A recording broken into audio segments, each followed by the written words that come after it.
New ইয়র্কে প্রথম আলো উত্তর আমেরিকা ও সিবিএন টিভি ইউএস এর বর্ণাঢ্য প্রতিষ্ঠাবার্ষিকী অনুষ্ঠানের আয়োজন করা হয়েছে।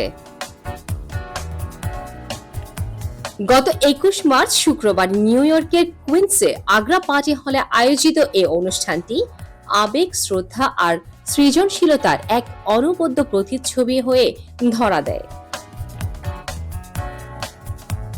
অনুষ্ঠানের অন্যতম আকর্ষণ ছিল কবি ফারুক ফয়সলের নেতৃত্বে বিশিষ্ট কবিদের আবৃত্তি। নারী নেতৃত্ব ও কমিউনিটির সংহতি বিষয়টিও বিশেষভাবে গুরুত্ব পায় আলোচনায়। 5 জন মাকে বিশেষ সম্মাননা প্রদান করা হয়, যা ছিল অনুষ্ঠানের আবেগঘন মুহূর্ত। অনুষ্ঠানে প্রধান অতিথি ছিলেন নিউ ইয়র্কের কনসাল জেনারেল নাজমুল হুদা।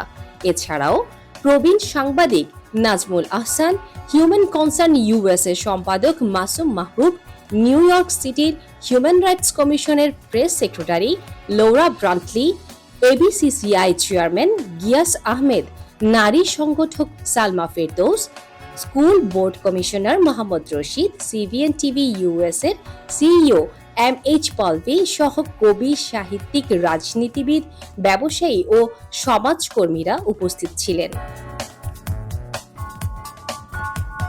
বক্তারা বলেন, প্রথম আলো উত্তর আমেরিকার এই প্রতিষ্ঠাবার্ষিকী শুধু একটি অনুষ্ঠান নয়, এটি ছিল হৃদয়ের ডায়েরিতে লেখা এক অধ্যায়, যেখানে কবিতার পাতায় লেগেছিল মায়ের আশীর্বাদের গন্ধ, আলোচনায় মিলেছিল প্রবাসের স্বপ্ন, সংগ্রামের ছায়া।